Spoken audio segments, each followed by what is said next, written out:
से प्राणी तुका म्हणे म्हणून व्यर्थ गेला किंवा तुका म्हणे म्हणून वाया गेला। देह हे काळाचे धन कुबेराचे येथे मनुष्याचे काय आहे धना विठ्ठला।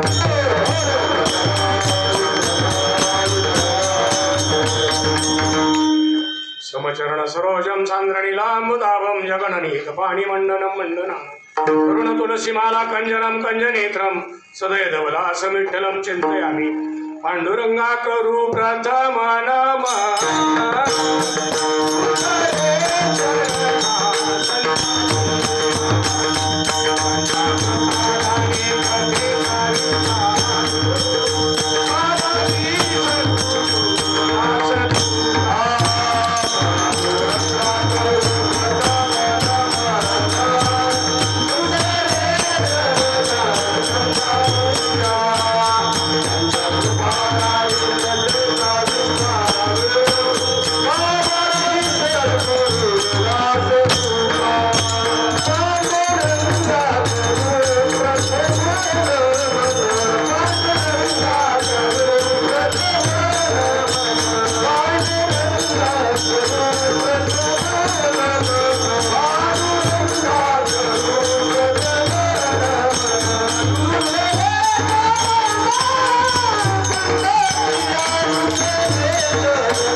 श्री चरण श्री गुरुंचे ते नमस्कारणी आता। ओम नमो ज्ञानेश्वरा करुणा करा दयाळा तुमचा अनुग्रह लाभलो पावन झालो चराचरी। मी कळा कुसरी काहीच नेने बोलितो वचने अति भाविका एका जनार्दनी तुमचा दास त्याची आस गुरुवारी। नमो सद्गुरु तुकया ज्ञान दीपा नमो सद्गुरु सच्चिदानंद रूपा नमो सद्गुरु भक्त कल्याण मूर्ती नमो सद्गुरु भास्करा पूर्ण कीर्ती। सेवे लागी सेवक झालो तुमच्या लागलो निज चरणा अहो स्वामी तुकया देवा यावरी न करावा वेव। आलिया संसारा उठा वेग करा शरण जा उदारा पांडुरंगा। देह हे काळाचे धन कुबेराचे तेथे मनुष्याचे काय आहे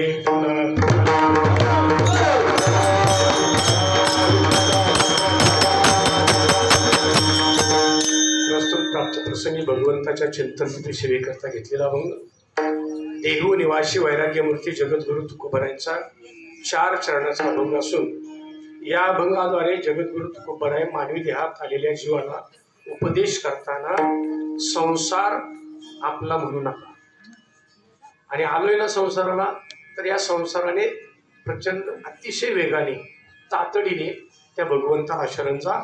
कारण या देहावर जो विश्वास आहे तुमचा तो देह शाश्वत नाही, हे काळाचं देण आहे। देह हे काळाचं आहे, ते द्यावं लागणार आहे। आपण या देहामार्फत जो व्यवहार करतो तो व्यवहार सुद्धा इथंच ठेवावा लागणार आहे। देह काळाचे धन कुबेराचे येथे मनुष्याचे काय विनाकारण आहे तोपर्यंत माझं म्हणून कशाला म्हणायचं ते आपण बघू। देणारा तोच आहे घेणाराही तोच आहे। देता देवविता नेता नेवता देण्याचं सामर्थ्य ज्याच्याकडे आहे त्यालाच काढून घेण्याचं सामर्थ्य असतं आणि तो भगवंत आहे। म्हणून विनाकारण आम्ही तर शेवटच्या चरणामध्ये तुकोबराय सांगतात निमित्ताचा धनी केला असे प्राणी तुका म्हणे म्हणून व्यर्थ गेला।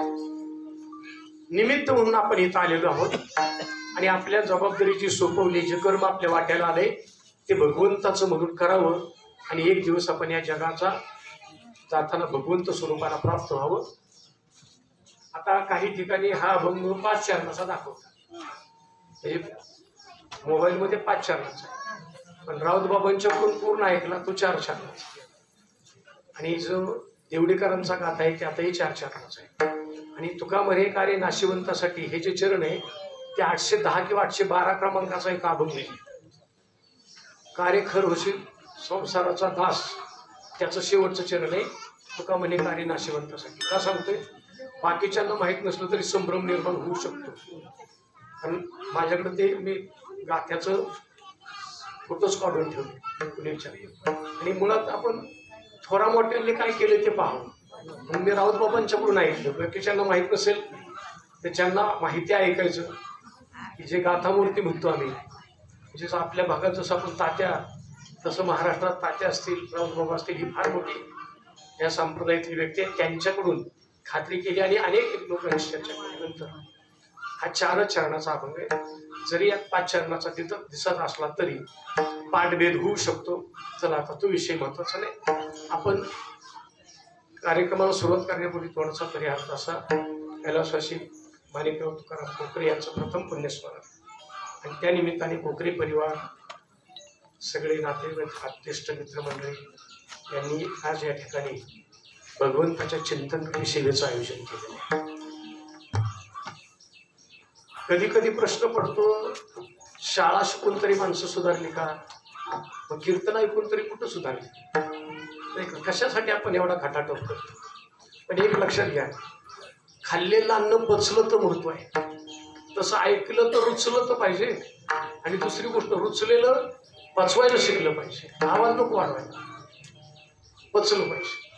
आणि एक लक्षात घ्या, आहार जितका महत्वाचा आहे त्याहीपेक्षा विचार जास्त महत्वाचा आहे. आहाराने एकच तोटा होईल. कोणता तोटा होईल? आहार नीट नाही घेतला तर शरीर एकदा संपल, हे मी संपून जाईल. पण जर विचार चुकीचा आला ना तर तो माझा विचार फॉलो करणारे काही लोक असतात.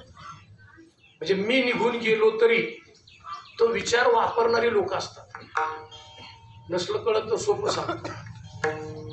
ज्याने वर्ल्ड टॉवरवर हल्ला केला, कोण? लादेन युद्ध, अख्ख्या जगावर युद्ध लादेन. पण तो गेला म्हणजे संपलं का? मला सांगा. नाही संपली. वृत्ती संपत नाही, वृत्ती विचारातून तयार होत असते. म्हणून एक वेळ व्यक्ती गेला तरी चालेल, पण चांगले विचार जातात. आणि म्हणून त्याची पेरणी करावी. शेतामध्ये कष्टाने पीक आणावं लागतं.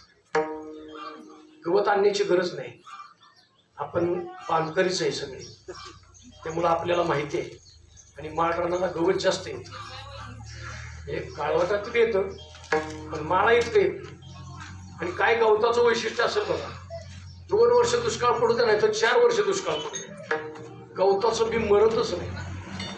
पाऊस पडला की पहिला नंबर त्यांचाच असतो. किती मेहनत करा. मी गवताचं नाही सांगत, वृत्तीचं सांगतो.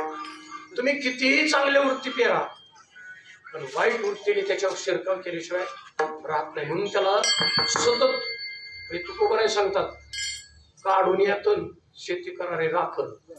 तुकोबरायांचा अभंग आहे. दळण करताना आता माता माऊली आमच्या दळण नीट करून द्यावं लागतं. त्यात एक जरी खडा राहिला, एक खडा, आणि एक खडा जरी दातात आला ना तरी खाणाराला अख्खं जेवण नको वाटतं. एक खडा किती केवढा मोठा असतो, काही पावशेरचा, 1.5 पावशेरचा असतो, बारीक खडा. तो दाताखाली आला तरी सुद्धा आपल्याला जेवण रुचकर लागत, किती रुचकर असू दे, एक बारीक खडा. म्हणून तुकोबरायांच्या अभंगामध्ये ते सांगतात, जसं दळण करताना खडे काढावे लागतात, तसं शेतीचे जतन करताना त्यातनं तण काढावं लागतं. तुकोबराय ह्या दळणाचं आणि त्या शेतीचं नाही सांगत, ह्या दळणाचं सांगत. आपण इतकं दळत बसलोय की ते दळण आपल्या शेतामध्ये इतकं तण येते. ह्याला क्षेत्र म्हटले. 13व्या अध्यायामध्ये ज्ञानेश्वरीमध्ये याला क्षेत्र म्हटले. या क्षेत्र का म्हणतात? इथं पाप आणि पुण्य पिकतं. या देहामध्ये पाप आणि पुण्य पिकतं. लक्षात घ्या. चुकीचं वागलं, पापाची व्याख्या तुकोबराय सांगतात, पुण्य पर उपकार, पाप पर पीडा. किती सोपं आहे. दुसऱ्याला त्रास देणं म्हणजे पाप आहे, आणि दुसऱ्याला आनंद होईल असं वागणं म्हणजे पुण्य आहे. ज्यांच्या निमित्ताने आपण सेवा करतोय ते माझे सैनिक आहेत. मला लक्षात आलं, म्हणजे बंडलपूर गुरुजी म्हटल्यावर तुम्ही येणार आहे, ते ह्या गावातले पहिले मिलिटरीमॅन रिटायर, पहिले. लक्षात. नंतर आता त्यांचा मुलगा आहे मिलिटरीत, हा भाग सोडून द्या. पण त्यांनी तिथं देशाची सेवा केली. लक्षात घ्या. योग्य पद्धतीने सेवा करत असताना त्यातून ते रिटायर झाले. आल्यानंतर कुटुंबाची सेवा केली. आणि एक गोष्ट असते बरं, आमच्या येताना बोलणं झालं, नंदूला मी म्हणलं, जी माणसं डिसिप्लिन मध्ये येतात ना ती घरात सुद्धा डिसिप्लिननेच वागतात. म्हणजे मराठीत सांगतो, जे शिस्तीत नोकरी करून येतात ना ते घरात सुद्धा त्यांना असं वाटतं तशी शिस्त असावी. आता ही चूक त्यांची नाही, आपल्याला पाळायची सवय नाही म्हणून आपल्याला वाईट वाटतं. लक्षात घ्या.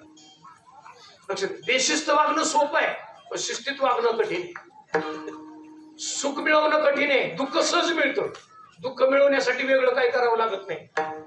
उठल्या उठल्या कुणाला तरी काय म्हणून बघा सकाळी चुकीचं. दिवसात तुम्हाला काय काळजीच करायची कारण नाही, सगळे भेटतील तुम्हाला. वाईट मिळवण्यासाठी फार त्रास करावा लागत नाही, लगेच मिळतं. पण चांगलं मिळवण्यासाठी म्हणून सोन्यालाच कस लावला जातो. चांगलं पीक आणायचं म्हणलं तर शेतकऱ्याला कष्ट आहे. नुसतं आणायचं नाही, घरात येईपर्यंत. आता सगळे शेतकऱ्यांच्या बाजऱ्या चांगल्या आहेत, सगळे इतक्या त्राणाने केले, पण कालपासून सगळे घाबरले. पुन्हा उकाडा वाढलाय, काढायच्या वेळेला आलं तर काय करायचं. म्हणजे शेतकऱ्याला किती धासते. घरात येई बरोबर त्याला एकट्यापुरतं करायचं नाही ना. तुम्ही म्हणाला विकायचं नाही का, विकू दे की, पण नाही केलं तर शहरातले कुठलं खात्या. म्हणजे लक्षात, स्वतःच्या जगण्याबरोबर इतरांना जगवण्याचा विचार करतो तो शेतकरी आहे. लक्षात. तसं संत महात्मे स्वतःही जगतात, पण जो आनंद आम्ही घेतला तो सगळ्यांना मिळावा त्याची पेरणी करतात. ही पेरणी, ही विचाराची पेरणी आहे. विचार नाही समाजात पेरले, चुकीचे विचार जर समाजात गेले तर समाजाचा विध्वंस व्हायला फारसा वेळ लागत नाही. मी माफी मागून बोलतो, आपल्या भारतामध्ये सगळ्यात बेशिस्तपणा आहे. कशाचं? वाहतुकीचा. हे मोठ्या महात्म्याचं ऐकलं, ते म्हणले इंग्लंडमध्ये गेल्यावर ते सांगतात आमच्याकडून उजव्या बाजूने चालतात, काही ठिकाणी डाव्या बाजूने. आपल्याकडे कुठून चालतात? डावी.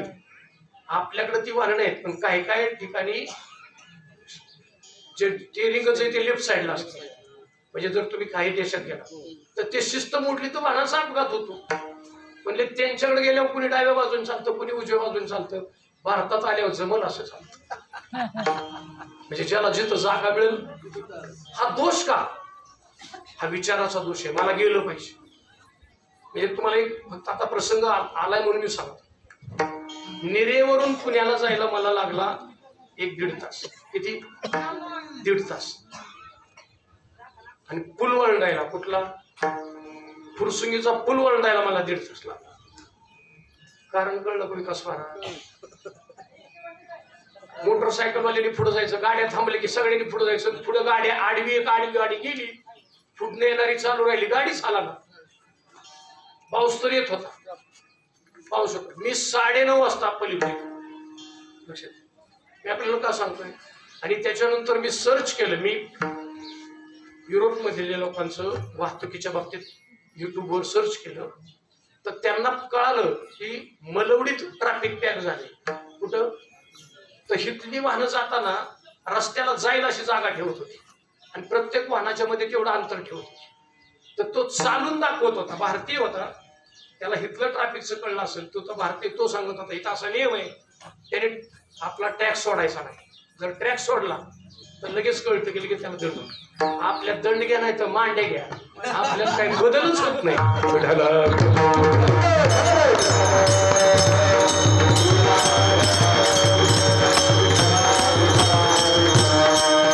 मला समजा ना, 5 मिनिटाचं अंतर कापण्यासाठी 10 मिनिटं जातील, 20 मिनिटं जातील. पण शिस्त मोडली तर वाहतूक थांबली तर 2-2 तास जातात. आणि ह्याचा धोका चांगल्या माणसांना नाही. एखादा माणूस आजारी असेल, मला त्याला वाईट वाटलं नाही त्या गोष्टीचं. मी चांगलं आहे, मी इष्टीत बसलोय, मला त्याचं वाईट वाटलं नाही. वाईट या गोष्टीचं वाटलं, एक सायरन देत होती मागं गाडी. आता सायरन फक्त ऍम्ब्युलन्सलाच वापरता येतात, बाकीच्यांना वापरता येत नाही. पण जाणार कसे सांगा ना? फुरसुंगीचा पूल ध्यानात आणा म्हणजे कळत. मला सांगा ना, जर त्याचं 5-10 मिनिटावर जीवन असेल, जर तेवढ्या वेळात तो तिथं नाही पोहोचला तर एका माणसाची चूक किती लोकांना त्रास देऊ शकते. म्हणून जीवनामध्ये विचार चुकीचे आले तर तो एकटा बिघडत नाही, त्याला फॉलो करणारे, त्याच्या मार्गावरून चालणारे अनेक लोक असतात आणि त्याचा त्रास समाजाला होत असतो. म्हणून वडिलांची जबाबदारी असते की मी जो त्रास सोसला ते माझ्या मुलांना. म्हणून वडील हा शब्द वापरताना फार जबाबदारीने शब्द वापरतो. हे तर वडील जे करते तया नाम धर्म ठेवी, बाकीचे लोक त्याच अनुकरण करत असतात. माऊलींची वडील. वडील हा शब्द कोणासाठी? वडील एक जन्मदाता वडील. 2 जे वयाने मोठे आहेत ते आमचे सगळे वडील आहेत. अनुभवाने मोठे आहेत ते सगळे आमचे वडील आहेत. ज्ञानाने मोठे आहेत ते सगळे आमचे वडील. मी वडील शब्दाची व्याप्ती सांगतो. आपण वडील फक्त गृहीत धरतो, जन्मदाता बाप एवढंच नाही. तर माऊली ज्या ओळी वापरतात ते तर वडील जे मग आपले वडील करतात ते, आणि समाजातली ज्ञानी माणसं वयाने मोठ्या अनुभवाने मोठी असणारी जी माणसं आहेत ते जसे वागतात म्हणून संतांना आई वडील म्हटले। संतांना शब्द काय वापरलाय? कारण ते ज्ञानाने मोठे आहेत, अनुभवाने मोठे आहेत म्हणून त्यांना वडील शब्द वापरला। जर तसा विचार केला तर माऊलींचं वय 22च वर्ष आणि किती वर्ष चांगदेवांचं वय? 1400 वर्ष। 1400 वर्ष चांगदेव माऊलींना शरण गेले आणि कुणाचे गुरु झाले? कुणाचे गुरुपुत्र झालो मुक्ताईचा। मुक्ताई सगळ्या भावंडात लहान आहे तरी सुद्धा मुक्ताईने चांगदेवांना उपदेश केला। याचा अर्थ काय होतो? याचा अर्थ मुक्ताई वडील आहे। जे मुक्ताईला कळालं ते चांगदेवाला कळालं नाही असा अर्थ आहे त्याचा, असा अर्थ आहे। म्हणून इथं वडील हा शब्द फार जबाबदारी वापरला। म्हणून ते मिलिटरीत होते। पंढरपूर गुरुजी मला म्हणले म्हणजे ते डिसिप्लिन मध्ये शिस्तीत वागून आले। घरात शिस्त तशीच असं वाटते पण कधी कधी तशी शिस्त पाळताना अडचण आली की माणसं चिडतात नाही का, आणि मग त्याच्यातून थोडासा वैचारिक मतभेद निर्माण होतो। कधी कधी मुलं म्हणतात आमच्या बापाला नाही तेच उद्योग पडले, पण त्यांना वाटतं रस्त्याच्या कडेने चालावं, मध्ये वाहन उभी करू नये, कुणाला शिस्तीत चालणार नाही। मग ते कुणाला तरी म्हणतं का मध्ये उभा राहिलाय? ते म्हणतो तुझ्या बापाचा आहे का रस्ता? अरे तुझ्या बापाचा नाही, माझ्या बापाचा नाही, सगळ्याच्याच बापाचा आहे ना, सगळ्याच्याच बापाचा आहे। ही जमीनच ज्याने आमच्यासाठी उपलब्ध करून तिथे परमेश्वराची दिली। माझं काय घेऊन आलोय मी इथं संसार हा शब्दाकडे येतोय मी। संसार हा शब्द फार व्यापक आहे। काही ठिकाणी आपण ज्याला संसार म्हणतो तो संतांना अभिप्रेत नाही, पण सगळ्या व्याख्या संसाराच्या आपल्यापुढे मी ठेवतो। आपल्या लक्षात येतात का बघा, घरदार मुलं बाळ हा संसार त्रास देत नाही। त्यांच्यावर जर चांगले संस्कार केले तर ती घरं सुद्धा सुंदर झोप येते घरात। मुलं संस्कारक्षम असतील, मुलं व्यवस्थित व्यवहार करत असतील, समाजात छान मानाने वागत असतील तर तो बाप सुखाने त्या घरात जगू शकतो। पण जर संस्कार नसतील तर मुलं त्रास देत नाही, शेती त्रास देत नाही, घरदार त्रास देत नाही, जनावर त्रास देत नाही। ज्याला आपण संसार म्हणतोय हा बाहेरचा संसार आहे, हा त्रास देत नाही। मग संसार शब्द कशासाठी वापरलाय? आलाय ना तुम्ही संसाराला। आजच्या अभंगामध्ये संसार हा शब्द शरीरासाठी वापरला। आलिया संसार कशाला आलोय आपण? संसाराला आलोय म्हणजे देहाला आलोय। इथं देहासाठी संसार शब्द वापरलाय, हे ऐकलं। आता देहासाठीच का वापरलाय? त्याच तुकोबराय असं लिहिताना ह्याचा आधार कुठे आहे का? मागं त्यांनी पाहिलं देह जन्माला येतो आणि देहाला मृत्यू आहे। देहच जन्माला नाही आला तर मृत्यू कुणाला आहे? मला सांगा ना, जो जन्मालाच आला नाही त्याच्या मृत्यूचं कारणच नाही ना। म्हणजे जी गोष्ट निर्माण होते ती नष्ट होते, जी निर्माणच होत नाही ती नष्ट कशी होईल? जो जन्मालाच येणार नाही। पण त्याच्यासाठी शंकराचार्यांच्या चरपट पंचरिकेमध्ये त्याचं उत्तर आहे, पुनरपि जननम पुनरपि मरणम पुनरपि जननी जठरी शैलम हे संसार आहे। हे सगळ्याला म्हणले पुन्हा पुन्हा जन्माला नाही। आणि तुकोबराय ते सांगतात किती वेळा जन्माला रे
आम्ही ज्याला संसार म्हणतो काय सांगायचं, लय संसाराने त्रासलो नाही।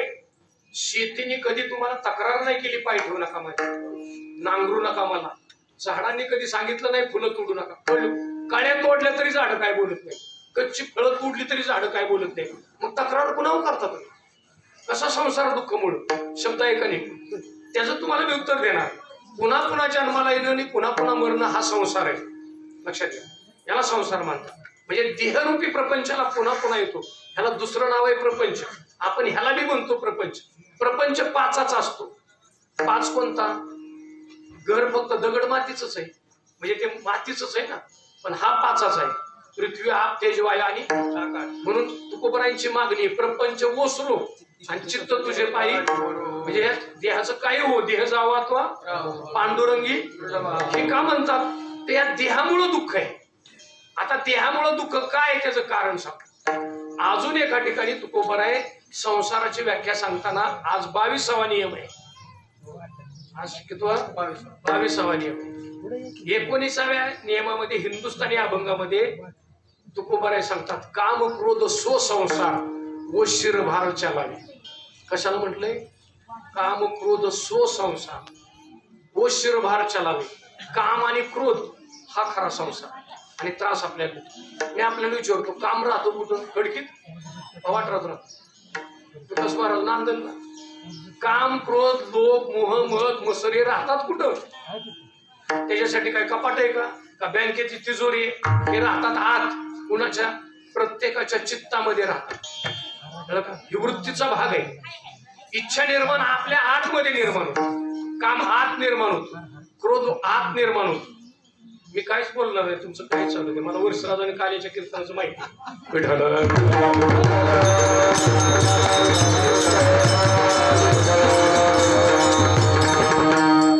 त्यामुळे हे आत राहतात, याला संसार म्हणतात. अजून एका ठिकाणी संसार अहंकाराला म्हटलं. जिंकावा संसार येणे नावे तरी शूर, एर काय ती बापडी किर अहंकाराची. तिथं तुकोबराय अहंकाराला संसार. म्हणजे अहंकार सुद्धा कुठं राहतो? आतच राहतो ना. म्हणजे आपणचं कोळीकर आपणचं आमचं टेंट वाट आणि ते खरं सांगतात लय आमच्यावर. म्हणजे सुरुवातीला कीर्तन ऐकताना साधी कीर्तन ऐकून माणसं लवकर शाले त्यात आपणचा नंबर आहे. अहंकाराने माणसं वागायला लागली म्हणून दुःख आहे. दुःखाचं कारण काय? मी कोण आहे? अरे कोण आहे तू? तुझ्यातला मीपणा काढतो देव आहेस, पण मीपणा जात नाही म्हणून आम्ही माणूस आहे. जीवपणा त्याला म्हणतात, अज्ञान म्हणतात. अहंकार हा शब्द आहे. तिथं अहंकाराला म्हटलंय संसार. अजून एका ठिकाणी संसाराची व्याख्या सांगतो. संसार दुःख मूळ विश्रांती नाही कोठे,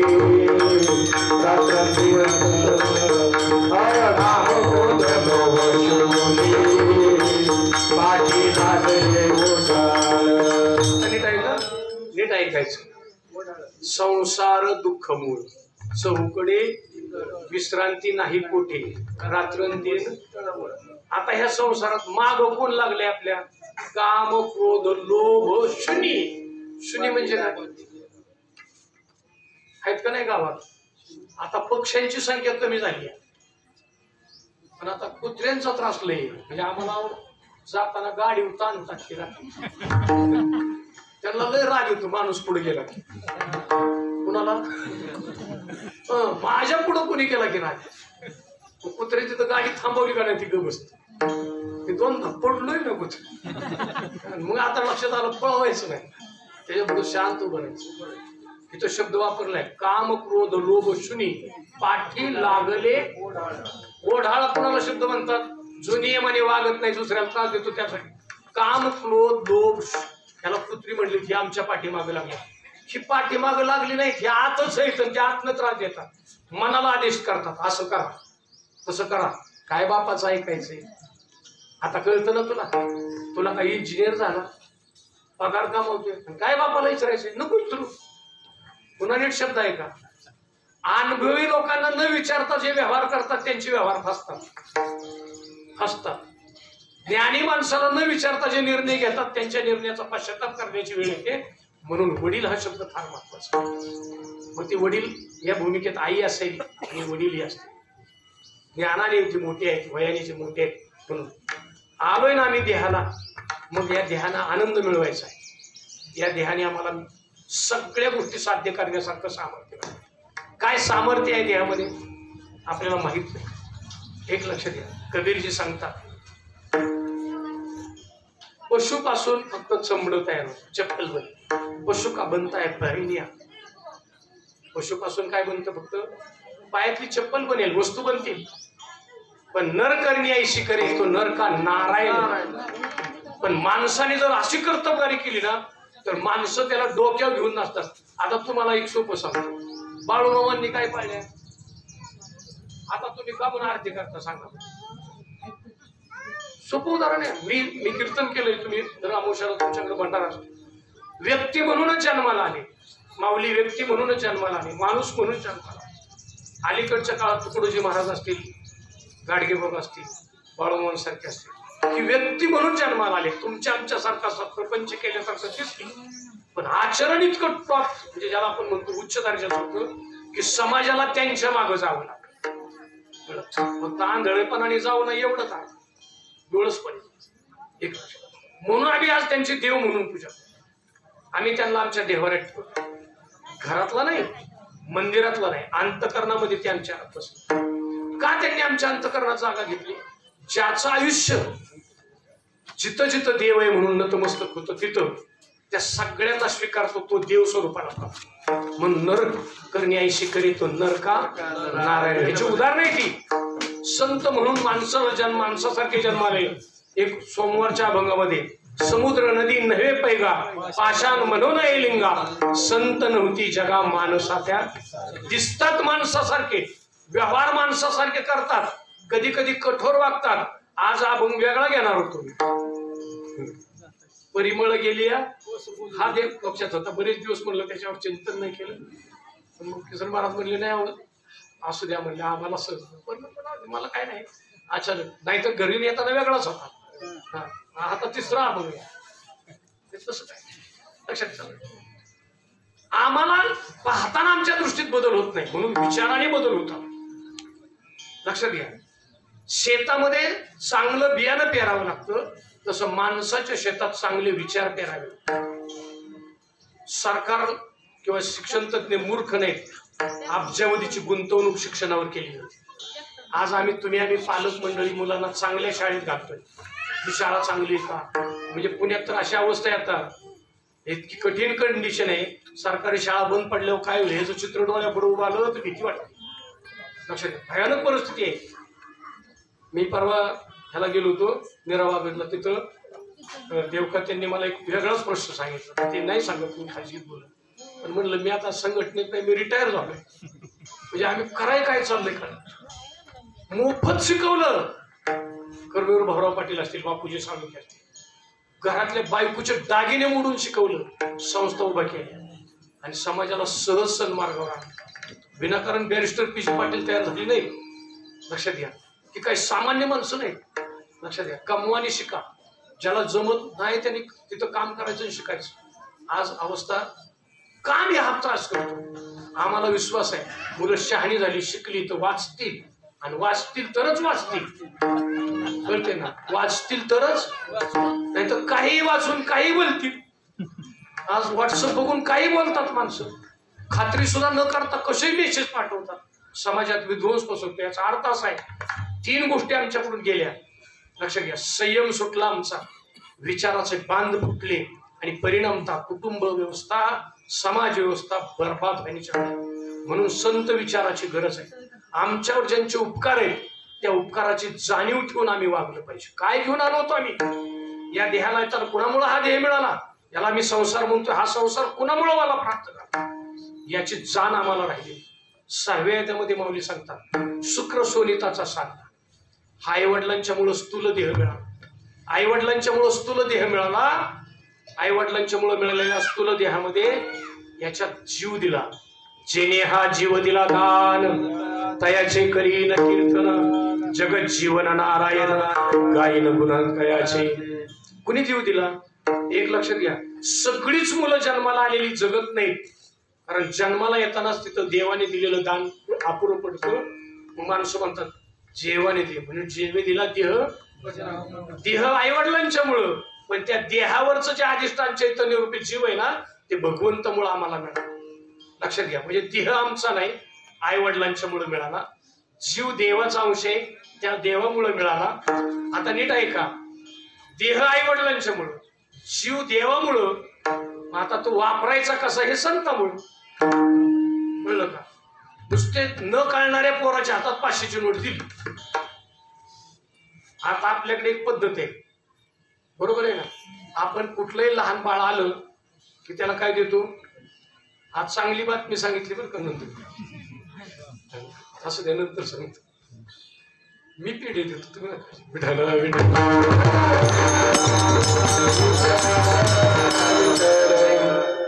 आपल्याला कौतुक असतं. नुकतं जन्माला बाळ खेळायला लागलं, पळायला लागलं की आपण पाहुणे आले खाऊ नाही आणलं की माणसं काय करतात? त्याला पैसे देतात. त्याला काय देणं घेणं नसतं. की 500चे असो नाही तर काय असो, त्या घेतलं की काय करतं? चुरगळणार. आणि चुरगळून बघणार, हे खायचं नाही ना, फाडणार. मला सांगा, चूक त्या मुलाची नाही. चुकाला त्याला एकच माहिती आहे, जे माझ्या उपयोगीचं नाही ते ठेवायचं. मग ती पैसा असला तरी त्याला काय माहितीये? पैसा अजून माहितच नाही. पैसा त्याला अजून मायेने भ्रमित केलेलं नाही. नीट आहे का? जोपर्यंत माया म्हणजे भ्रम निर्माण होत नाही तोपर्यंत तो खऱ्या गोष्टीवर प्रेम करतो. आम्ही त्याला शिकवतो ह्याच्यावर प्रेम कर. कशावर? जे आपलं घर आहे त्याला म्हणा कशाला आमच्या घरी आलंय. पोरं म्हणतात ना, मी ऐक मला म्हणले तर आमच्या घरी नाही तुम्ही येत जाऊ नका. पुढची सकाळची शाळा असल्यावर काम चालू होय. तू म्हणलं आमच्या हा तुमच्याकडे येते, शाळेत येते, खाऊ देतात येते तिथं, पण आमच्या घरी काय नाही. कशाला आलाय आमच्या घरी? ही बाळ बोलतात. मग घरातली माणसं म्हणतात बघा ना कार्ट आगाऊ. म्हणलं पोर कार्ट नाही आगाऊ. हे त्याला काय माहितीये आपलं घर आहे. नीट आहे का? मी माऊलींची भाषा सांगतो. माऊलींची का जगात पूजा केली जाते? हे विश्वाची माझे ऐशी मती जायची स्थिती. काय शिकवलं? अरे हे सगळं जग माझं आहे, ह्या जगावर प्रेम करावं. आई वडील सगळ्या कुटुंबावर प्रेम करतात, सगळ्या मुलांच्यावर करतात, पण सगळी मुलं आपल्या आई बापावर प्रेम करतील असं सांगता येत नाही. मग का करत नाही? त्याचं कारण आहे आम्हाला सुखाची अपेक्षा नाही.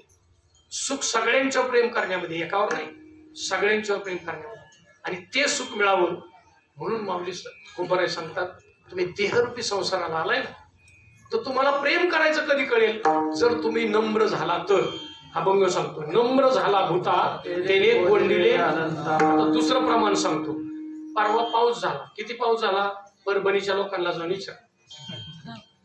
बघितलं ना क्लिप? फार वाटोळ झालं, काहीच राहिलं. गाड्या, मोठ्या गाड्या काडीपिटी सारख्या मागच्या 4 दिवसात खूप प्रचंड नुकसान झालं, प्रचंड नुकसान झालं. अशा मोटरसायकलवर एक पडल्या होत्या, रानं बेचिराग झाली. लक्षात घ्या, ही मागच्या 4 दिवसातली परभणीची. लक्षात घ्या. मला सांगा ना, इतकं सामर्थ्य त्याच्यामध्ये, याचा अर्थ आम्ही निसर्गाशी कशा. पण त्या महापुरात, एवढ्या महापुरात सगळी उलटी पालटी झाली, पण दुसऱ्या दिवशी पूर आटल्यावर लव्हाळा ताट. महापुरे झाडे जाते तेथे लव्हाळे. तुकोबारांना सांगायचंय, समाजामध्ये तुम्हाला आनंद मिळवायचा असेल तर तुम्हाला नम्र होता आलं पाहिजे. पुन्हा पुढेही नम्र नका होऊ. चुकीचं वागणाऱ्यांच्या पुढे नम्र नका होऊ. आई वडिलांच्या पुढे नम्र व्हा, भगवंतासमोर नम्र व्हा, संतांच्या पुढे नम्र व्हा. जे संतांच्या प्रमाणे वागतात त्यांच्या पुढे नम्र व्हा. नम्र व्हायला शिकवलं पाहिजे. मग नम्रता कधी येते? मी कोण आहे कळावं. मी कोण आहे? मी सर्वज्ञ नाही. मग सर्वज्ञ भगवंत आहे, सर्वज्ञ संत आहे. मग इतरांना जे सगळं ज्यांना कळतं, भूत भविष्य आणि वर्तमान तिन्ही काळावर ज्यांची सत्ता आहे, असा अबाधित सत्ता ज्यांची, ते संत आणि भगवंत आहे. म्हणून आम्ही तुम्ही त्यांच्या चरणाशी जर लीन झालो, नम्र झालो, तर किती वादळ येऊ द्या, त्या भवसागरामध्ये अनेक त्रास होणार आहेत, अनेक संकट येणार आहेत, पण त्या संकटात कसं उभं राहायचं ते आमच्या भांडगुरुजींच्याकडून शिकावं. भांडगुरुजींच्याकडून शिकावं. का शिकावं? एकाच वर्षात सगळं साधणार आमच्या दृष्टीने, केवळ संत विचारांमुळे, चांगल्या संगतीमुळे. काय कमी मला सांग. आज मी बोलतो स्पष्ट, लाख रुपये पगार करता आला असतं काही नाही. वृत्ती शांत केवळ विचाराने राहते आणि ते विचार संत देतात. ही नम्रता आली आणि आजही ते तेवढ्या सेवाभावाने वागतात. त्याचा परिणाम आहे. मी भेटायला जेव्हा गेलो होतो, कारण झालं तेवढं आम्ही बाहेर होतो, परभणी लातूरला गेलो. हे सूळ महाराज बी आमच्या बरोबरच, त्यावेळेला घटना घडली. भेटायला गेलो, शब्द नव्हते आमच्या, कोणाकडे शब्द नसते, कसे नाही. पण त्यावेळेला त्यांनीच पहिले बोलायचं पाहिजे. ते पहिल्यांदा बोलले, असू देत काय ते बोल. मी स्वतः माझ्या बरोबर मी सासकलवरून त्यांच्याकडे गेलो. मी का बोलतोय लक्षात घ्या. विचारामध्ये एवढं सामर्थ्य आहे. जर तुम्ही सन्मार्गावर सांगत असाल आणि जर भगवंताशी तुम्ही एकरूप असाल तर तुम्हाला कोणतंही दुःख पचवता येऊ शकतं. नवे नवे त्या दुःखातून सावरून इतरांना आनंद देता येतो. एवढं सामर्थ्य या देहामध्ये आहे. पण हा देह ज्याच्या पुढे नम्र व्हायला पाहिजे तिथं झाला पाहिजे. म्हणून तुकोबारायांना सांगावं लागलं हे संसार दुःखाचं कारण नाही. तुमच्यातला अहंकार, काम, क्रोध, लोभ हे कारण आहे. आणि हे जायचे असतील तर माझ्यापेक्षा श्रेष्ठ भगवंत आहे, माझ्यापेक्षा श्रेष्ठ देव संत आहे, जे आचार विचाराने शुद्ध आहेत त्यांच्या पुढे मी नम्र झालं पाहिजे. म्हणून आम्ही त्या भगवंताला शरण जा. अभंगाचं पहिलं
संसाराला आलोय तर त्या भगवंताला शरण. आता पुन्हा त्या बाबतीत एक थोडा गोंधळ निर्माण असतो. देव तरी कुणाला म्हणायचं? तुला षडगुण ऐश्वर्य संपन्न, यश, स्त्री, औदार्य हे 6 गुणांचं वर्णन केले भगवद्गीतेमध्ये करतात. 6 गुण ज्याच्याकडे उदारता गुण आहे आणि त्याच्यापेक्षा सोपी व्याख्या सांगतो. सगळ्यांनी अभंग वाचा. जे का रंजले गांजले त्याशी म्हणे जो आपण बोले, तोच साधू ओळखावा देव तेथेची जाणावा. ज्याच्या अंतकरणामध्ये सगळ्यांच्यावर प्रेम करण्याची वृत्ती आहे ना तो साक्षात चालता बोलता देव आहे. अजून एक अभंग सांगतो. कुणाला म्हणायचं देव? भगवंताच्या कृपेने आपण प्रत्येक जण तीर्थाला जातो, पण तिथं गेल्यावर तिथली व्यवस्था बघितल्यावर असं वाटतं उगाच पंढरपूरला का इतकं घाण पाणी काय काय त्यात सोडलंय. तिथं मनात विकल्प निर्माण झाला. आता चंद्रकांत बागेबद्दल आदर राहिला नाही. मग आंघोळ करताना त्याच्याकडे बघून मनात द्वेष. पण आता सगळे करतात म्हणून भाव नाही ना, प्रेम नाही राहिलं. केली आंघोळ आणि पुन्हा गर्दीला नंबरला लागला. 10 मिनिटं गेली, 15 मिनिटं गेली, गाडी चुकली. अर्धा तास गेला, बस लाईनला उभं राहिलं. 4 तास लाईनला उभं राहिलं. हे चल बाजूला. कुणी तिथले जे गार्ड असतात, अरे तुमच्या एकट्यासाठी नाही, मागं नाही ना. मग तुम्ही मंदिरात गेल्यापासून तिथून देव दिसायला सुरुवात झाली त्यावेळी देवाकडे नाही बघत. हे सर बाजूला धक्का लावू नको, देवाकडे बघायला सोडलं. ह्यालाच म्हणतो ती त्या बारींची धक्का लावतात ना. पण पुन्हा बाहेर आल्यावर म्हणतो 4 तास उभा राहिलो, 1 मिनिट सुद्धा उभं राहू दिलं नाही देवा. म्हणजे लक्षात घ्या, तिथं प्रेम नाही. म्हणजे पंढरपूरला गेला, कुठल्याही तीर्थाला जा, तिथं गेल्यानंतर प्रेम राहत नाही. जो भाव असायला पाहिजे तसा भाव राहत नाही. त्यामुळे योग्य पद्धतीने देवाचं दर्शन नाही, तीर्थाचं स्नान नाही. म्हणून तुकोबारायांना सांगावं लागलं, लई त्रास होत असला तर नका जाऊ. पण तुम्हाला मी समाजातले तीर्थ सांगतो. तीर्थी धोंडा पाणी, देव रोकडा. सज्जनांच्या रूपाने देव समाजामध्ये आहे, त्याचं दर्शन घ्या. बस सज्जन कोणाला म्हणायचं? ज्याच्या अंतकरणात कुणाबद्दलही तिळ मात्रही दोष नाही, ते असं अंतकरण ज्यांचं आहे. हे कठीण आहे, पण आहेत माणसं आहेत.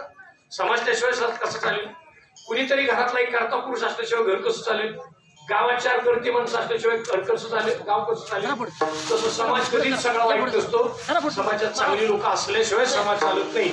म्हणून तुकोबारायांना सांगावं लागलं, तुम्ही देहरूपी संसाराला आलाय तर त्या भगवंताला शरण जा. भगवंताचे पत्ते तुम्हाला मी सांगितले. ज्याचा विश्वास नाही त्याच्यासाठी. आणि अजून देव कुठे आहे? विचारामध्ये देव आहे, आचारामध्ये देव आहे, त्याच्याकडे जा. ज्याचे चांगले आचार आणि विचार आहेत तो देव आहे. असं वागतो तो देव आहे. तो सगळीकडे आहे. कुठं पंढरपूर मध्येच नाही, तो विठ्ठल जळी स्थळी रीता ठाव नाही, इथं सुद्धा देव आहे. जिथं कीर्तनाची जागा नारदानी नारदानी तिथं आहे. म्हणजे एरवी तरी मी कुणाच्या हृदयात जात नाही, ऋषी मुनींना मी जात नाही. पण जिथं माझं अखंड नामचिंतन चालतं, सगळ्याबद्दल प्रेम असतं, त्याच्या हृदयात मी राहतो. लक्षात घ्या, मी संतांना का आवडतो, मी गोपिकांच्या मध्ये का राहिलो, तर त्यांचं माझ्यावर निश्चित प्रेम, निष्काम प्रेम आहे. म्हणून ह्या देहाने आलोय ना, तर त्या देवाला शरण जा. देवाला शरण गेल्यानंतर काय, आपण ज्याच्याकडे शरण जातोय एक शब्द वापरलाय, उदार. कुणाकडे मागावं? असणाराकडे नाही मागावं. ज्याच्याकडे देण्याची दान आहे त्याच्याकडे माग. कुणाकडे मागावं?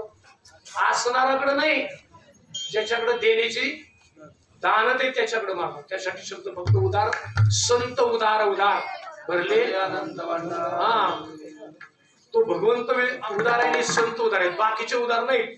आता का उदार नाहीत त्याच्यावर कारण सांगत गेलो तर कीर्तन सगळं तिकडं आहे.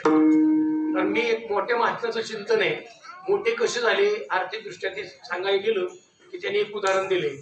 खड्डा पडला हे ओळखायचं कसं? खड्डा नाही दिसला पण कुठंतरी खड्डा पडलाय इकडच्या ढिगावून ओळखायचं. कळतंय ना माझं बोलणं? म्हणजे आता रस्त्याचं काम चाललंय ना, आपण सुरवडीला जाताना एक मोठा ढीग होता, पण तो ढीग कुठं आला? कुठंतरी दुसरीकडे खड्डा पाडल्याशिवाय आला का? कळतंय ना माझं बोलणं? ज्यावेळेला मी सगळ्यांच्याकडून घेतो त्यावेळी मी मोठा होतो. म्हणून देण्याचं सामर्थ्य ते होतं. भगवंत आहे म्हणून त्या देवाला शरण. अजून एक इथं शब्द वापरलाय, उठा, वेग करा. वेग करा, तातडी करा, लगेच जा. त्याचं दुसरं कारण असं आहे, काय भरोसा आहे सांगा? क्या भरोसा आहे इस जिंदगी का, साथ देती नाही किसी. काल आमच्या मुलीचा फोन आला होता. काय फोन आला होता? तुम्ही म्हणाल कशाला सांगताय? सिक्युरिटी आहे, 60-65 वर्ष वय.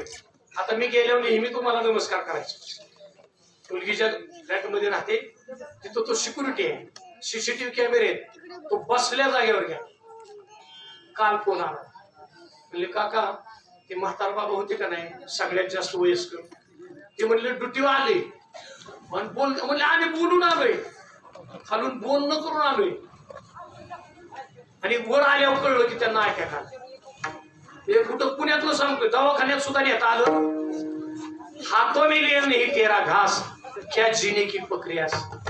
तुम्ही बरं सांगता, अरे हातात घेतलेला घास आपल्याला तोंडात नेहमी शकत नाही. मिळेला वेळ माझा आहे, पुढचा वेळ माझा असेलच असं नाही. म्हणून तातडी करा. लगेच वेग करा. आता आहे ना वेळ माझ्या हातात, लगेच. म्हणून ज्या क्षणाला माझ्याकडे वेळ आहे, मी उद्या करील कधी म्हणायचं नाही. उद्या करील का म्हणायचं नाही? एक उदाहरण तुम्हाला देतो. रोज धर्मराजाकडे दान केलं जायचं. पांडवांच्या राज्यात रोज दान केलं जायचं. आणि एक वेळ काय झालं, दान करण्यासाठी मागण्यासाठी एक याचक आला आणि त्याला आजच दान पाहिजे होतं. फक्त त्याच्या चुकीने नंबर उशीर आला, त्याला घेऊन येताना उशीर झाला आणि तो शेवट उभा होता. आणि त्या दिवशी धर्मराजाने नेहमीपेक्षा 5-10 मिनिटं जरा लवकर संपवलं. म्हणले आता आज जरा मला गडबड आहे, उद्या दान घेऊ. कोण म्हणलं? धर्मराजा एवढं म्हणून उठून गेला. तो याचक जो होता त्याला उद्या ते काम सकाळीच करायचं होतं. आपल्याला दान मिळणार आहे, उद्या ते काम करता येईल. आणि तो नाराज होऊन निघाला. आणि तिकडून भीमदादा येतो. भीमदादा म्हणले, आमच्या राज्यातून राजवाड्यातून असा नाराज व्यक्ती कधी जात नाही. तुम्ही चेहरा पाडलाय, काय अडचण आहे? काय नाही. म्हणले, मला जरा यायला उशीर झाला, त्यामुळं आजच्या दानामध्ये मला नंबर लागला नाही, पण मला उद्या तर काम करायचंय. पण झालं काय, महाराजांना गडबड असल्यामुळे महाराजांनी आज सांगितलं उद्या दान दिलं जाईल. त्यांनी तिथंच थांबवलं भीमाला. कुणाला? त्या याचकाला तिथंच थांबवलं. थांबा म्हणले इथं. आणि भीम गेले. आता ते भीमदादा आहेत. भीमदादाने काय केलं? नगारा वाजवायला सुरुवात केली. तुम्ही सगळ्या देवाला नगारखाने होते बघा, म्हणजे सगळ्या देवाला नगारखाने होते. कारण की तुम्ही मला त्या अजून सुद्धा काळातला असेल, म्हणजे बाळूबाला ताथोड्याला आहे, जावलीला आहे नगारखाने. त्याचं टायमिंग असतं. राजवाड्यावर नगारखाने असायचे. बरं, त्याला सेपरेट नाव आहे नगारखाना. तो टायमिंगला वाजवला जातो आणि त्याचं कारण असल्याशिवाय वाजवायचा. भीमदादा अचानक केली आणि वाजवायला सुरुवात केली. आता त्यांना कुणी म्हणायचं वाजवू नका. नगारखान्याजवळ असणारे म्हणले, दादा तुम्ही वाजवलं सांगा, नगार वाजवायचं. धर्मराजाने ऐकलं. धर्मराजाने आपल्या सेवकांना सांगितलं, कोण नगार वाजवतं चुकीच्या वेळेला? काय राज्यात घडलं? असं काय घडलं म्हणून चुकीच्या वेळेला नगार वाजवतात? विचारा लवकर. आणि त्यावेळेला गेल्यानंतर विचारलं भीमदादाला. ते म्हणले, आम्ही नाही विचारायला जाणार. का नाही जाणार? तुम्ही जा. दादाला कोणी विचारायचं? भीमदादा फक्त आणि फक्त धर्माचाच शब्द पाळतो, बाकी काय. कारण धर्मानंतर भीमच मोठा, अर्जुन सुद्धा नाही. हा, भीम म्हणून त्याला सत्याने वागणारा माणूस अडथळा असला तरी सत्य. स्वतः धर्मराज गेले आणि भीमाला विचारलं, भीमा ही वेळ आहे का तुला नियम शिकवायचे? दादा म्हणले, मला लय आज आनंद झालाय. म्हणजे कशाचा? माझ्या दादाला कळलंय उद्यापर्यंत राहणार आहे. कळलं का नाही? भीम धर्मराजाला म्हणतोय, मी नगारा का वाजवतोय? मला ह्याचा आनंद झालाय की माझ्या दादाला, म्हणजे धर्मालाच तो सांगतोय, माझ्या दादाला कळलंय मी उद्यापर्यंत. तुम्ही उद्या बोलावले ना, सुख धर्माच्या लक्षात आली, काळावर माझी सत्ता नाही. जे काम उद्या मी करतो म्हणलोय, मी उद्या राहील का नाही हे भीमाच्या बोलण्याचा अर्थ. दादा काळ कुणाची गय करत नाही. तुम्ही कसा काळाला विजय मिळवू शकता? नाही तुमच्याकडे सामर्थ्य. सुख लक्षात आले धर्माच्या. शहाण्याला लगेच कळतं. पण जुनी म्हणे, शहाण्याला शब्दाचा आणि वेड्याला पेड्याचा. जोड्याचा एखाद्याला शब्दाने बोललेलं कळतं. काय कायला जोड्याने हाणलं तरी म्हणतात, बघा ना नव्या जोड्याने हाणलं. नवा असला चुना असला तरी जोडच आहे ना. तो गेली ना तुझी किंमत, कळायला पाहिजे आपल्याला. भीमाने ध्यानात आणून दिलं, काळावर सत्ता कुणाची नाही, काळ कुणाची गय करत नाही. म्हणून मिळायला नाही वेळ, लगेच तातडी करा, उठा वेग करा, शरण जा उदारा. उदार असणाऱ्या परमात्म्याला शरण जा. या देहाचा आपल्याला आनंद मिळवायचा असेल, जर कल्याण करून घ्यायचं असेल तर त्या भगवंताला शरण जा. कारण तुम्ही ज्याच्यावर विश्वास ठेवलाय ती गोष्ट आपली नाही, ही उसना आणले. आणि आपल्याकडे एक पद्धत आहे, पुरुषांना जास्त संबंध येत नाही विषयांना उसनं मागायचा, पण कुणाला येतो?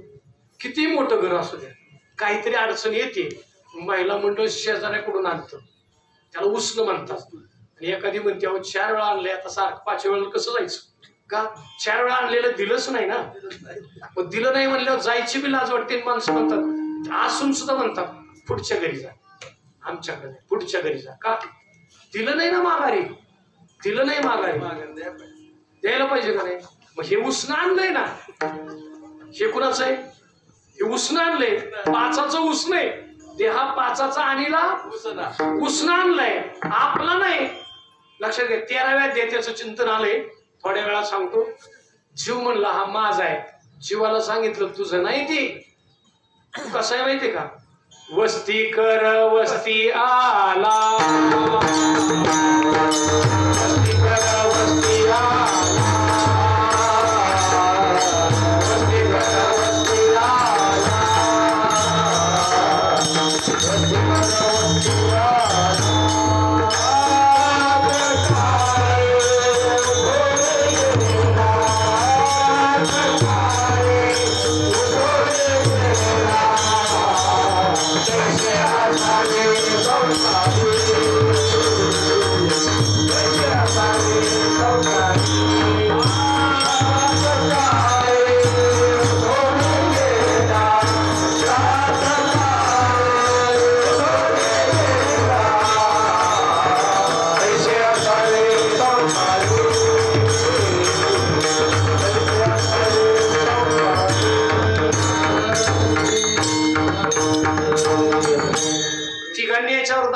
तिघांचे दावे खोडून काढले. हा देह पाचाचा आहे.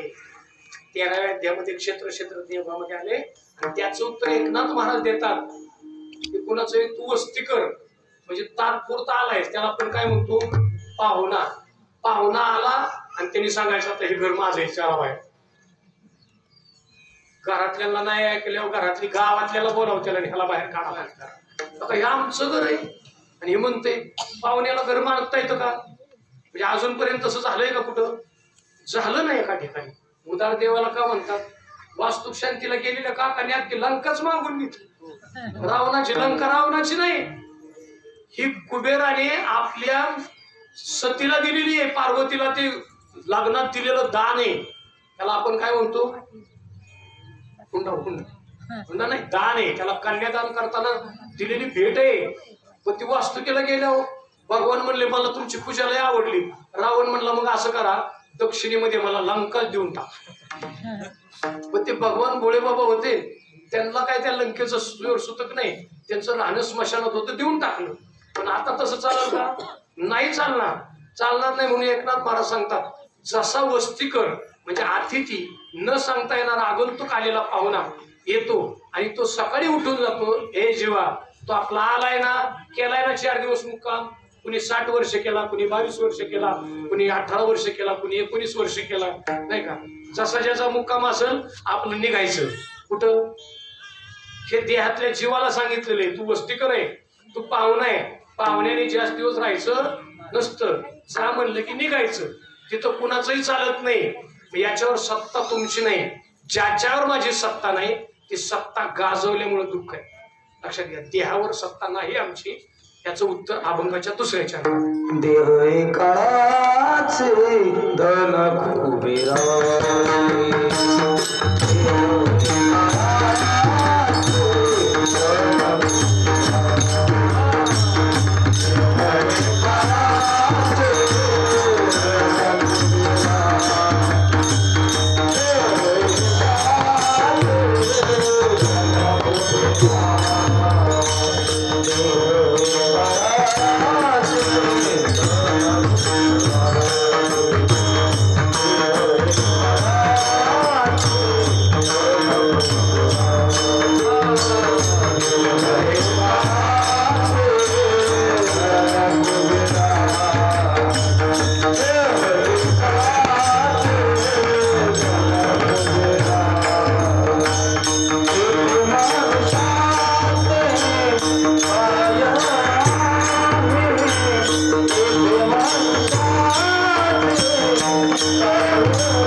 थोड्या वेळासाठी येते, पण ह्या उन्हाचा जर प्रॉब्लेम झाला कानाला बसला तर चक्कर येऊ शकते, तेवढी फक्त काळजी घ्या. आणि वयस्कर माणसांनी तर अजिबात उन्हात शक्यतो, कारण कसं आहे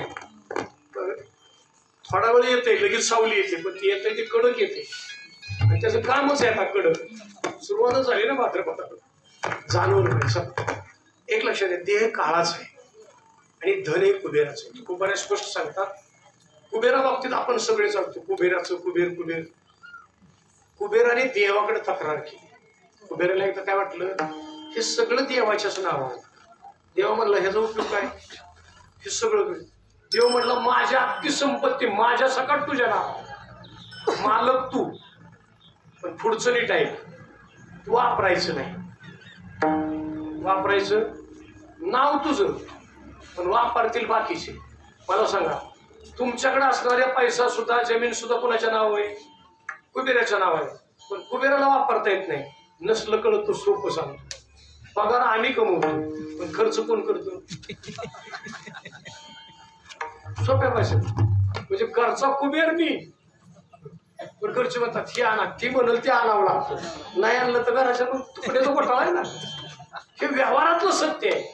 तसं भगवंताने सांगितलं, कबीरा तुला तृप्ती होत नाही ना, तुला वाटतंय का नाही, ठीक आहे नावावर राहू दे ना, तुझ्या नावावर राहू दे. याचा अर्थ दुसरा असा आहे, इथलं इथंच वापरायचं, इथून परत नेता येत नाही. लक्षात घ्या, तुकोबारांनी प्रमाण दिले आणि ते गरीबाचं दिले. सगळ्यात गरीब होता रावण. रावणाच्या काना एवढा सुद्धा आपला प्रपंच. किती तुकोबाराय सांगतात, तुका म्हणे ज्याची संपदा एवढी सांगाते कवडी गेली नाही, एक कवडी नेता नाही.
मला सांगा, सगळ्याला माहिती आहे सुकून, सुकून म्हणतोय, सुकून बांधायच्या अगोदर जर काय राहिलं कशा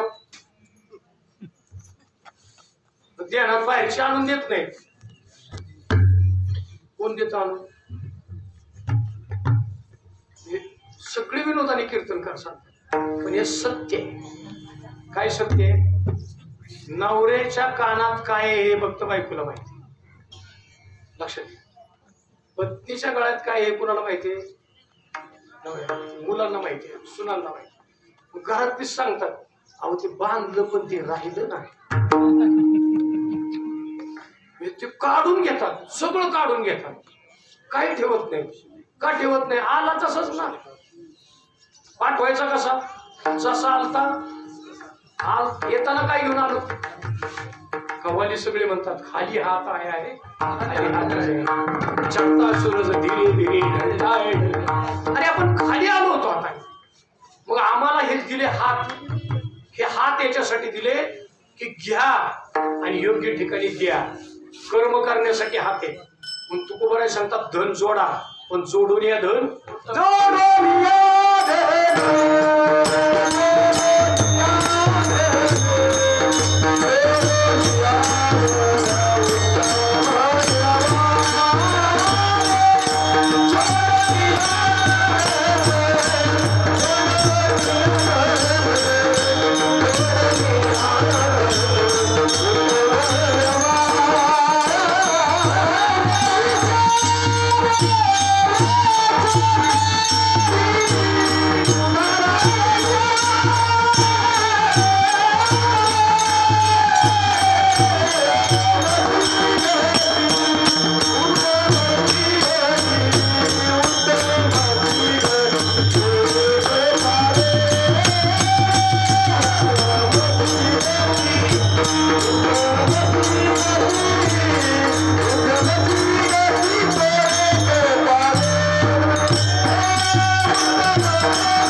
आणि धन कुणाचं आहे? कुबेराचं.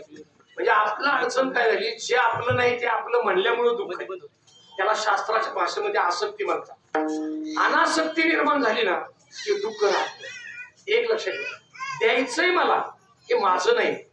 शब्द नीट ऐका, या अभंगाचा नीट अर्थ पाहिला ना तर लक्षात येतं, जोडून या धन उत्तम योग्य पद्धतीने धन कमवा आणि खर्च करताना उदास म्हणून करा, हे माझं नाही. आणि जरी मी माझं म्हणून ठेवलं, एक प्रसंग सांगतो. मंडलकर गुरुजी, मी नोकरीला नवीन लागलो, पण आपल्या खिशातलं पैशाचे आता खर्चायचंच नाहीत असा एक जोडीदार होता माझ्या बरोबर. आम्ही सगळ्यांनी त्यावेळेला स्वागत अजून एक होतं, थंड कोल्ड ड्रिंक्स पिण्याचं. उन्हाळ्याच्या दिवसात सायकल होती, मोटरसायकल होती.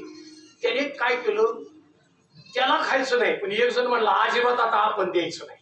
तर आपल्याला काही खाण्याची आवड नाही. मी आजही गेलो तर भट्टरवर तसाच येतो, सवय माझी. मी कधीच बाहेरचं मला आवडत नाही जास्त, त्यामुळे माझा नाही विषय. मी म्हणलं बाबा बघा, पण तुम्ही पुन्हा म्हणाल पलटणला गेलो, एवढ्या लांब गेलो, चहा सुद्धा नाही, काय सुद्धा नाही, थंड काहीच नाही घेतलं, बरं नाही. पण आम्ही कोल्ड ड्रिंक्स नाही घ्यायचं. घेतलं तर म्हणजे दूध कोल्ड ड्रिंक्स किंवा ज्यूस घ्यायचं, एवढं दुसरं काय घेतलं होतं. आजही नाही, पहिल्यापासूनची ती सवय. आता ते घेतलं नाही, पण ती इतकं चिकट, ती बी तसंच मिळलं. आम्ही वाट ठरला आलो मागायची. उन्हाळ्याच्या दिवसात वार इकडून असतं आणि तशा सायकली वापरून नसतं लहान गावाकडून चालू. ते आल्यावर काय म्हणतोय, किती बावळ वाटत तुम्ही. त्याला का म्हणलं इतकं तहान लागली होती ना, असं वाटलं होतं काहीतरी घ्यावं, पण म्हणलं नंबर तुझ्या होता. पण तो म्हणला तुम्हाला द्यायचं नव्हतं म्हणून मी सुद्धा खाल्लं नाही. कळते ना माझं बोलणं. हसण्याचा भाग वाटेल. काय काय माणसं आपण केलेलं दुसऱ्याला कळू नये म्हणून स्वतः बी उपाशी राहतात. कमवायचं कशाचं? इथं उदास विचार आहे ना. आम्हालाही आनंद मिळाला पाहिजे आणि इतरांनाही आनंद मिळाला पाहिजे असा त्याचा खर्च. मी ट्रस्टी आहे, विश्वस्त आहे, माझ्या ताब्यात विश्वासाने भगवंताने हे दिलंय, ते भगवंतासाठी खर्च करावा. मुलाबाळांच्या संस्कारासाठी, शिक्षणासाठी खर्च करावा. जे समाजामध्ये कोण दुःखी दरिद्री आधी गांजलेले आहेत, कोणाला नका मदत करू. रोगी, मी बोलत नाही, शंकराचार्यांची भाषा आहे. वृद्ध, रोगी आणि विद्यार्थ्यांना खर्च करायला कधी मागत नाही. आयुष्यात तुम्हाला कधी अडचण येणार. बाकी चांगल्याला नका देऊ, अजिबात देऊ नका. पण वृद्ध, रोगी आणि विद्यार्थ्यांना म्हणून कुणाची सेवा करावी, या तिघांची सेवा करायची. ह्याचा सगळ्यात मोठा बेनिफिट तुम्हाला सांगतो. विद्यार्थी शिकून तो राष्ट्र आणि कुटुंबाची सेवा केली आणि वृद्धाची सेवा केली तर वृद्ध स्वतःचा अनुभव तुम्हाला सांगतो. लक्षात घ्या. म्हणून वृद्ध, रोगी आणि रोग्याला जर तुम्ही त्याला मदत केली आणि त्या रोग्याचा जो मिळणारा दो आहे, याच्यासारखा श्रेष्ठ आशीर्वाद कोणाचा आहे. म्हणून शंकराचार्यांची भाषा आहे, तिथं आम्ही कमी पडतो. तिला म्हटले उदास विचार आहे. जिथं गरज आहे, जिथं ज्ञानदानाचं काम चालू आहे विद्यार्थ्यांसाठी, आजही सांगतो सूळ महाराजांची संस्था आहे. काय त्रास आहे ते आम्हाला माहिती, हे जवळून पाहिल्यानंतर. ज्या मुलांना मागण्याची सवय नाही, त्यांना मागायची सवय नाही, कितीतरी विद्यार्थ्यांचं करतो ते स्वतः. लक्ष, आम्ही दिलं पाहिजे. म्हणजे आमचे बंडलकर गुरुजी केव्हा लोक दिलं पाहिजे, कुठं द्यावं हे कळत नाही, नको तिथं देतो आणि मग पश्चाताप करतो. धनाच्या पाठीमागे काही दोष आहे म्हणून धन नीट लक्षात घ्या. धन कुटुंबात माणसं नीट ठेवत नाही, गावात समाज नीट ठेवत नाही, हे धनाचे दोष आहेत. त्याचं कारण आहे धनाने दिलेलं दान. शंकराचार्यांच्या भाषेत सांगतो, दान हे सत्पात्रे असलं पाहिजे. योग्य ठिकाणी ते गेलं नाही तर त्या दिलेल्या दानाचा दोष आपल्याला राहतो. याचं महाभारतात मध्ये कथा आली, फक्त मी सांगत नाही. एकदाच धर्मराजाने चुकीचं दान केलं आणि ते दान केलेल्या दानातून त्या माणसाने माशाचं जाळं घेतलं. तर त्या दानाचं पुण्य मिळायच्या ऐवजी तोटा झाला. म्हणजे ती कथा मी अशी वाचण्यात आली की धर्मराजा जाताना सदैव वैकुंठाला गेला, पण जाताना एक अंगठा गळून पाडला. एकदा ते खोटं बोलले होते, नरोवा कुंजरोवा, आणि एकदा दान चुकलं होतं, चुकीच्या ठिकाणी गेलं, त्यांचा अंगठा गळून पाडला. आपलं काय काय म्हणजे आपलं दान कुठं चाललंय हे कळत नाही. म्हणून देताना विचार करून द्यावं. अन्नदान सगळ्यांना द्या, पण पैसा चुकून सुद्धा चुकीच्या लोकांना देऊ नका. त्याचा प्रचंड त्रास तुम्हाला होतो, देणाऱ्याला त्याचा दोष लागतो. म्हणून माफी मागून बोलतो, कोणी लावून घेऊ नका. माझ्या आयुष्यात जेव्हा मला कळालं, साळुंके गुरुजींनी सांगितलं द्यायचं नाही व्यसने लोकांना. वाद झाली माझे, वाद देऊ नका. त्याचं कारण आहे म्हणले, तुम्ही त्याला जर प्यायला दिले ना तर तो पितो, तुम्हाला आशीर्वाद देईल, पण तो घरी गेल्यावर जो त्रास देतो ना त्या घरच्यांचे आशीर्वाद तुम्हाला भेटतील. आज समाज नुकसान तिथं आलाय. धन आपलं नाही, धन इथंच ठेवायचंय. योग्य वापर करा. शरीर आपलं नाही, हे काळाचं आहे. मग हे देव कशासाठी वापरायचंय? हा भजनासाठी दिलाय. भजन या शब्दाचे दोन अर्थ आहेत. भजन भगवंताचं चिंतन कीर्तन हे, आणि दुसरा भजन या शब्दाचा अर्थ आहे भज म्हणजे सेवा. वडिलांनी आपली सेवा केली आहे, आईने आपली सेवा केली आहे म्हणून आपण मोठे झालो. साधू संतांनी आपली सेवा केली. तुम्हाला काय सेवा केली? त्यांनी स्वतः त्रास भोगला आणि आमच्यासाठी हे सगळं वाङ्मय ज्ञान आमच्यासाठी शिल्लक ठेवलं. ही त्यांनी केलेली आमची सेवा आहे. त्याच्या मोबदल्यात आम्ही त्यांना काय द्यायचं? तर त्यांनी जसं आम्हाला शिकवलं त्या मार्गावरून चालायचं. हे त्यांना दिलेलं दान आहे. म्हणून आमचा देह नाही, देह काळाला द्यावा लागला नाही. जग तुम्हाला बोलावा आहे का? एक दिन येना पडेल, सोडावं लागेल. काही तुमचं नाही. फार सुंदर रचना आहेत, पण आता मी ते म्हणत नाही हिंदीमध्ये. पुण्य मनाला रंगवा. कशात रंगवा? ज्याने दिलंय तो काढून घेतो. शब्द आहे का? देण्याचा अधिकारही मला नाही. डॉक्टरांची मुलाखत मी परवा एक आहे, डॉक्टरांची मुलाखत आहे, आणि ते सामान्य डॉक्टर नाहीत, जगप्रसिद्ध हृदय पुण्यातले. आजही तुम्हाला सर्च करा. ते म्हणले आम्ही एक गोष्टच करतो, सगळं करतो, आणि शेवटी म्हणतो आम्ही जर सत्मार्गाने वागलो असतो तर ह्यांना जीवदान दे. शस्त्रक्रिया आम्ही करतो, पण ती शस्त्रक्रिया यशस्वी का अयशस्वी हे त्याच्यावर ठरतं. कुणावर? त्याचं आयुष्य किती शिल्लक आहे त्याच्यावर. आयुष्य कुणाकडे? ज्याच्याकडे आहे त्याला म्हणतात काळ माफ करत बसलाय, काळ मोजतोय. घडी घडी काळ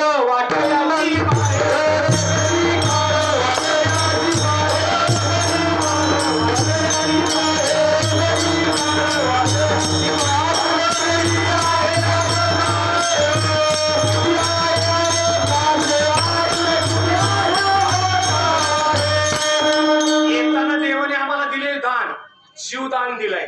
आणि हा जीव या देहावर किती दिवस राहील हे सुद्धा त्याने ठरवले. आम्ही ठरवलेलं नाही. त्याला म्हणतात श्वास. म्हणजे काळाने आम्हाला दिलेलं हे दान आहे.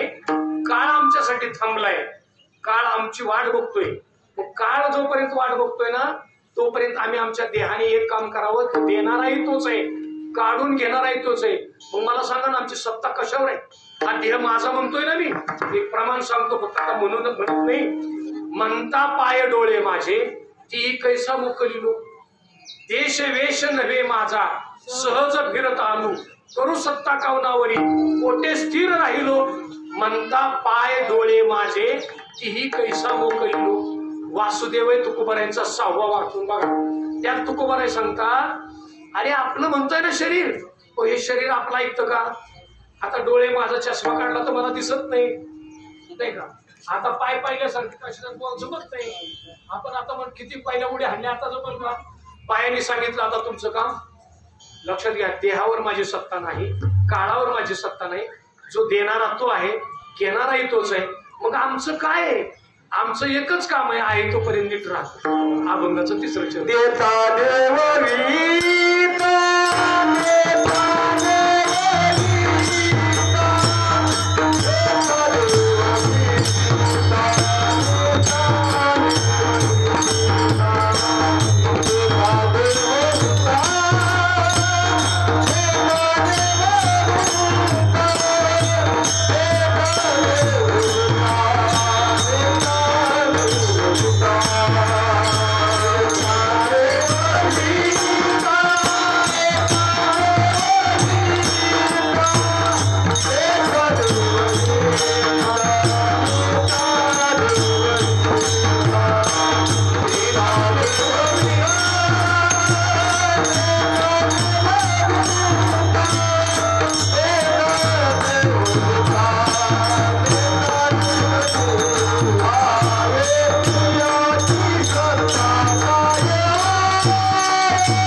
आमची सत्ता कशावरही नाही ह्याचा आम्हाला भान नाही, म्हणून आम्ही अहंकार करतो. लक्षात घ्या, सत्ता 3 कारणाने सोडावी लागते. काही दिवस आम्ही बी काम केलं, संघटनेत सगळीकडे सत्तेत काम केलं. सत्ता 3 कारणाने सोडावी लागते. त्यातलं 3रं कारण लय चांगलं, पण मधली 2 कारणं बरी नाही. एक, संघटनेने सांगितलं तर सोडावं लागतं. ज्यांच्यामुळे सत्ता प्राप्त होती त्यांनी सांगितलं का नाही आता तुम्ही आम्हाला चालत नाही, निघायचं. 2, दुसरी गोष्ट, वृद्ध झाला, वय झालं की सत्ता सोडावीच लागते. मी बोलत नाही, पण आपल्या देशातले 3 मोठे नेते शेवटचा काळ आपल्याला माहित नाही कसा आहे. म्हणजे वाजपेयी साहेब असतील, जॉर्ज फर्नांडिस असतील, शेवटचा काळ म्हणजे इतका रुबाबात काढलेला काळ, पण शेवटची अवस्था फार जीर्ण असते. हे शरीर साथ देत नाही.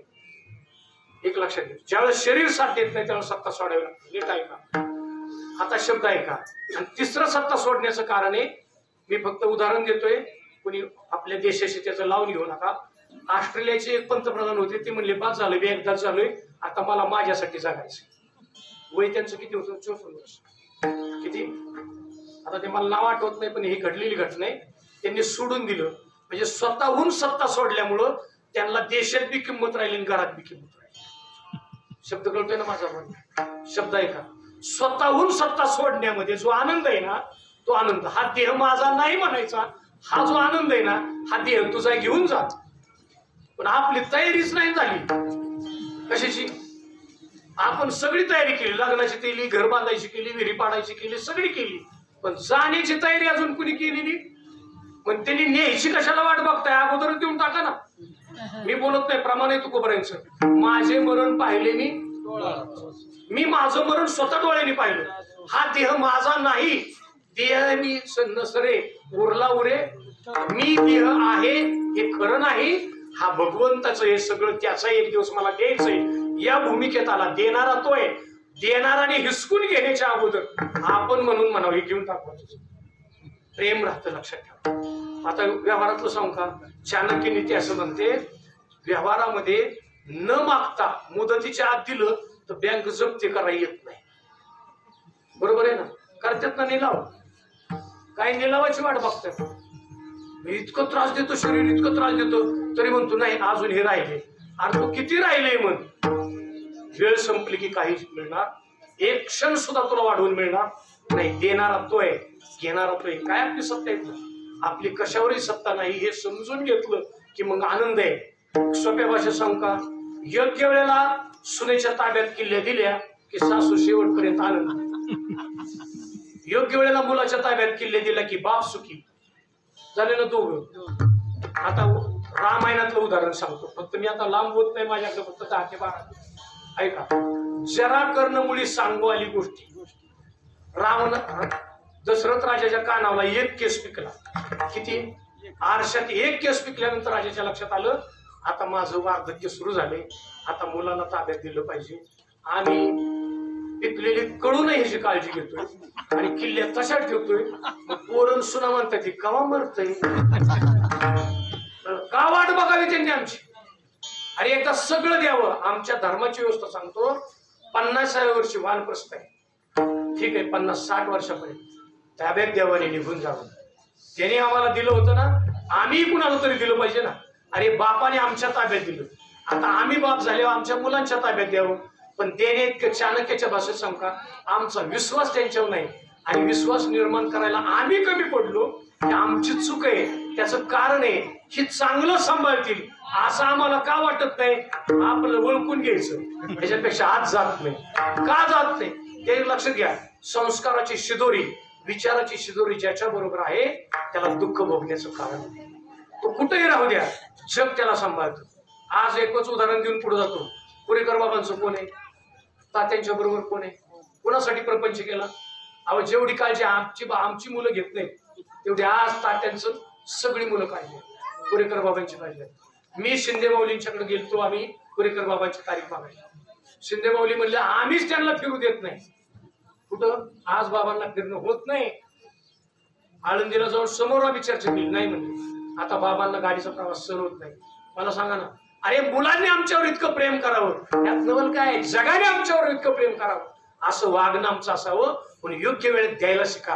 आम्हाला कुणीतरी दिले, आम्ही दिलं पाहिजे. देता देवविता नेता नेवविता येथे याची सत्ता काय आहे, आणि तो विचार व्हायचा असेल तर सतत भगवंताचं चिंतन करा. विठोबा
सगळं चिंतन ऐकल्यावर अशी कधी शंका येईल आपल्याला, हे सगळं जर देणार होता तो आणि काढूनच घेणार होता तर दिलं कशासाठी? बरोबर आहे ना? का दिलं देवाने आम्हाला? हे देवाने का दिलं? आनंद उपभोगण्यासाठी. आनंद उपभोगण्याची साधन आहेत भगवंताचं नामचिंतन आहे, सत्संगती आणि सद्विचार. एक लक्षात घ्या, हे जर आम्हाला मिळालं नसेल, जिथं मिळणार नाही तिथं दुःख आहे. मग तुम्ही घरात जर हे आम्हाला मिळालं नाही म्हणून माणसं घरात देवळात येतात, पुन्हा देवळात मठात जातात, मठात घोटाळा झाल्यावर मग घरीच जातात. ते घोटाळे मोठे तिकडं नाही सांगत, माझा तो विषय नाही.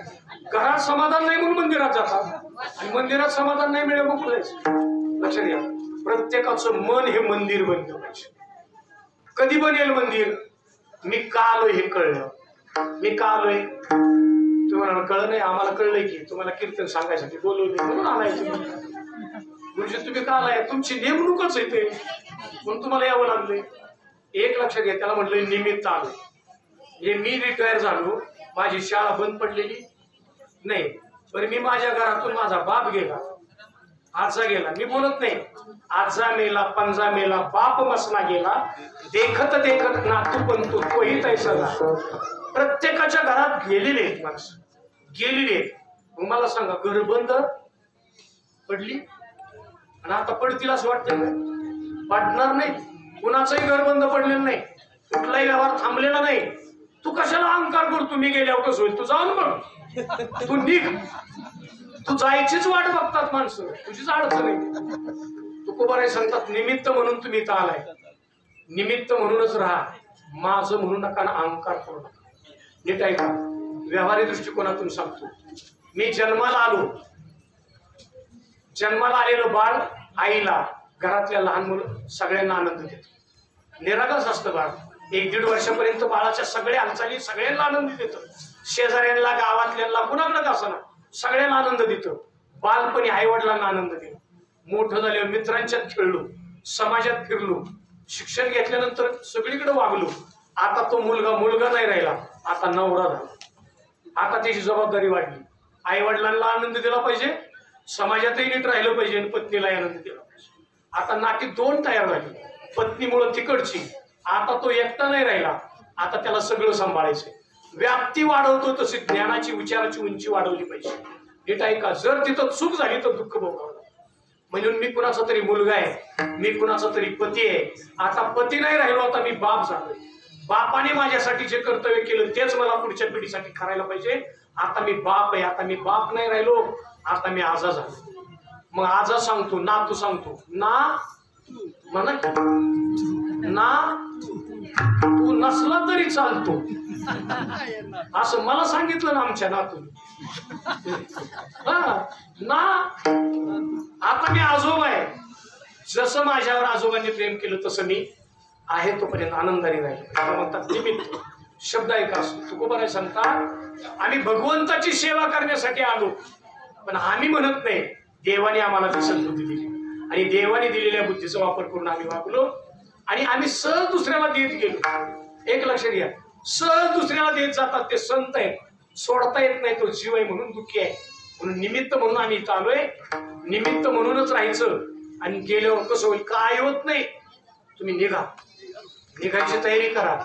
आम्ही ती तयारी करत नाही म्हणून सोडताना दुःख वाटतं. सोपं सांगतो, मुलाच्या ताब्यात देताना आनंद वाटला पाहिजे, कारभार देताना आनंद वाटला पाहिजे आणि सुनेच्या ताब्यात देताना अभिमानाने सांगता आलं पाहिजे माझी सून माझ्यापेक्षा सुंदर, हे वाटलं पाहिजे. बापाला आनंद होईल असं मुलाने वागलं पाहिजे, अख्ख्या कुटुंबाला सगळ्यांना आनंद होईल असं सुनेने वागलं पाहिजे. आनंद देणं घेणं सगळं समान आहे. लक्षात घ्या, आज मी सून आहे पण उद्या मी कुणाची तरी सासू होणार, ही भूमिका आहे. निमित्त म्हणून मी इथं आले, आज निमित्त म्हणून मी ते काम करते, म्हणून आज मी कीर्तन करतोय. मी नाही केल्यावर राहिलं नाही का? आणि काही झालं तरी बंद राहणार नाही असं कुणी समजू नका. म्हणून तुम्ही समजून जा, प्रत्येकाची जागा भरून काढण्याची तयारी भगवंताने करून ठेवली. नियोजन त्याने केलंय, कुणाला कुठं पाठवायचं आणि कुणाकडून काय काम करून घ्यायचं.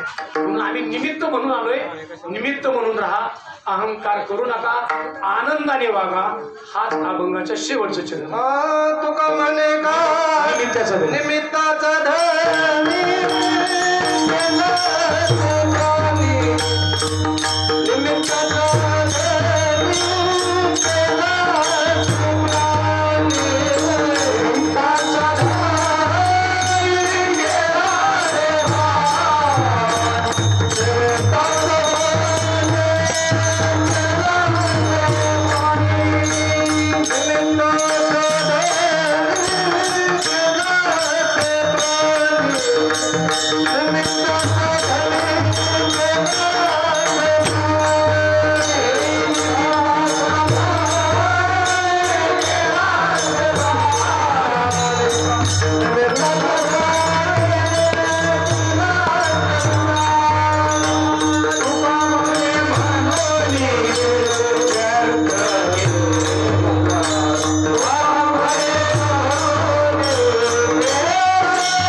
धनी केला असे प्राणी तुका म्हणे म्हणून व्यक्त केला. आपण फक्त मीपणा सोडला की जाताना सुद्धा आपल्याबद्दल अभिमान वाटेल लोकांना. एक शेवटचं उदाहरण देतो आणि माझी सेवा संपवतो. एक लक्षात घ्या, कबीरजी सांगतात, आम्ही ज्यावेळेस जन्माला आलो त्यावेळेस सगळे हसत होते, आम्ही एकटेच रडत होतो. बाळ जन्माला येतो त्यावेळी एकटंच रडत, बाकीच्या आनंद होतो. कबीरा जब हम पैदा हुए जग हसे हम रोए, ऐसी करनी कर चले जग रोए हम हसे. जीवनामध्ये असं काम करावं. येताना सगळे हसत होते, मी एकटा रडत होतो, पण जाताना आनंद इतका वाटला पाहिजे.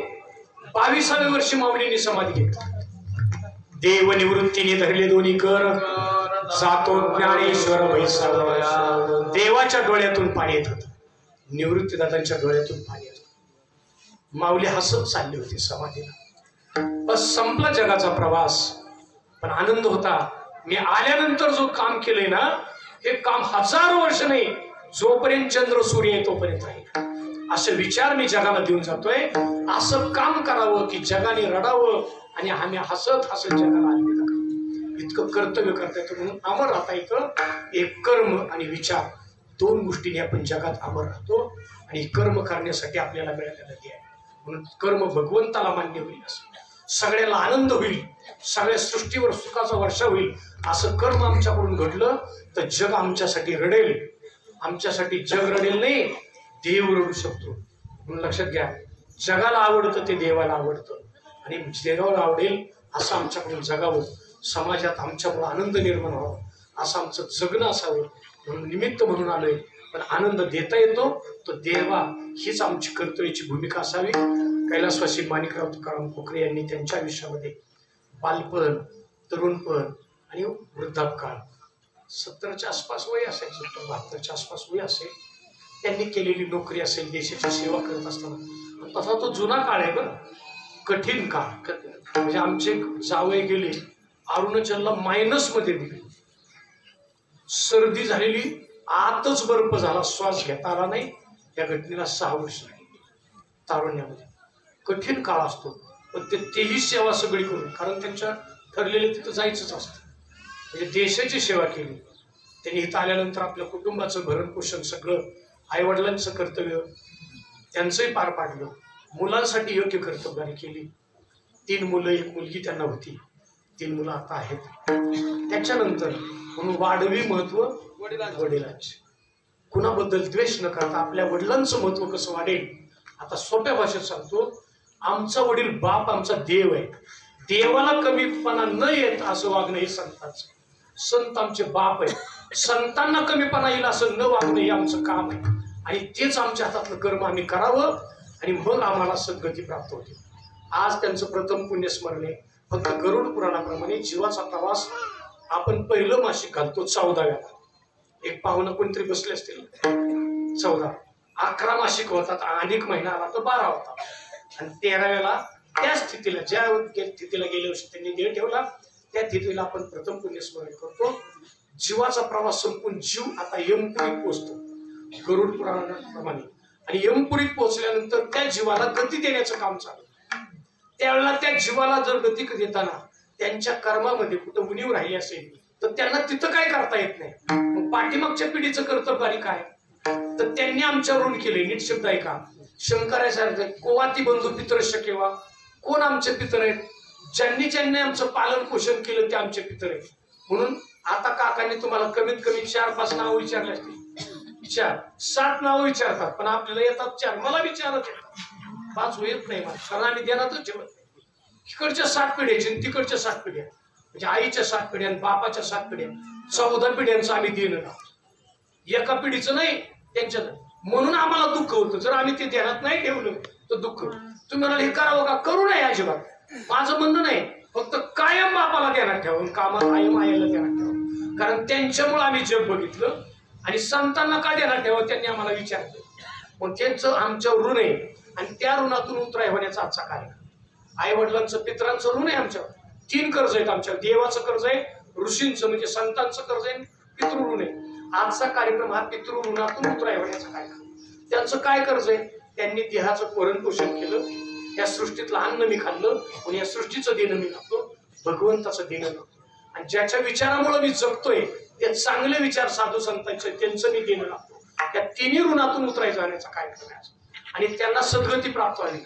जर आमचं काम काय आहे पितरा जरा आहाकटा करते पितर वंश दुराचारी स्वर्गातले पितर आमचे कटकटा करतात. माझ्या कुळामध्ये कसला मुलगा जन्माला आलाय त्याला जाण नाही. हे तुकोबरायांचा अभंग आहे. ते तिथून आपल्याला आशीर्वाद देत नाही. मग नाही झालं की मग माणसं म्हणतात चला कुठं ती करायची हा. म्हणून फक्त सन्मार्गाने वागा सद्विचाराने वागा त्यांचं स्मरण करून वागा एवढाच साधू संतांचा संदेश आपल्यापर्यंत पोहोचवतो. आणि कोकरे परिवाराने केलेलं आजचं अन्नदान आहे वस्त्रदान आहे धातुदान आहे आणि हे झालेलं ज्ञानदान आहे. हे सगळं पुण्य समर्पित करायचं आणि भगवंताकडे एकच प्रार्थना करायची भगवंता त्यांच्या कर्मामध्ये कुठं उणीव असेल तर हे सगळं पुण्य आम्ही त्यांना समर्पित करतो. पण त्यांनाही सद्गती प्राप्त व्हावी आणि आमच्या परिवारावर तुझं कृपाछत्र राहावं हीच भगवंताला प्रार्थना करायची. आणि या ठिकाणी शिवेला पूर्ण ज्ञानेश्वर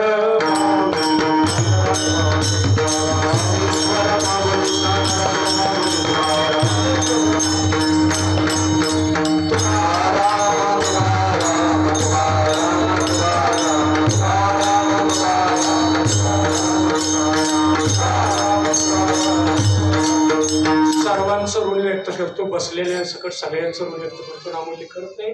मी 12 वाजून थोडं पुढे जायचंय म्हणून परवानगी घेऊन गेलो. लक्षात घ्या. तरी सुद्धा थोडा वेळ झाला असेल तर एक त्या शब्दात दिलगिरी व्यक्त करतो. यानंतर विना येईल आणि एक अभंग होईल. घरातले 3घही भाऊ तुमचे समोर थांबा. बाकीचे जागेवर उभे राहतील. अभंगाच्या झालं की पुंडलिकेवर झालं पुष्पवृष्टी. जय विठ्ठल जय जय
काय मागू देवा तुका म्हणे आता उदार होई मज देवी पायी संताची या संताची नरबी हीच मज दे आणि तुझे काय मागू देवा ज्ञानदेव तुका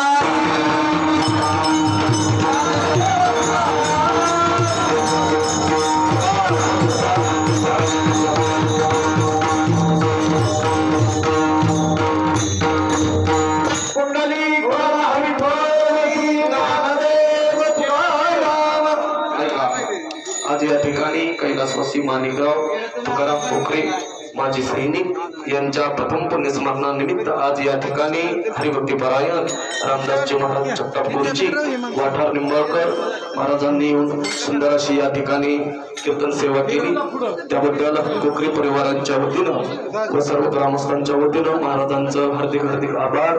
या ठिकाणी सर्व पाहुणे मंडळी कृपया पाहुणे मंडळी अपदेश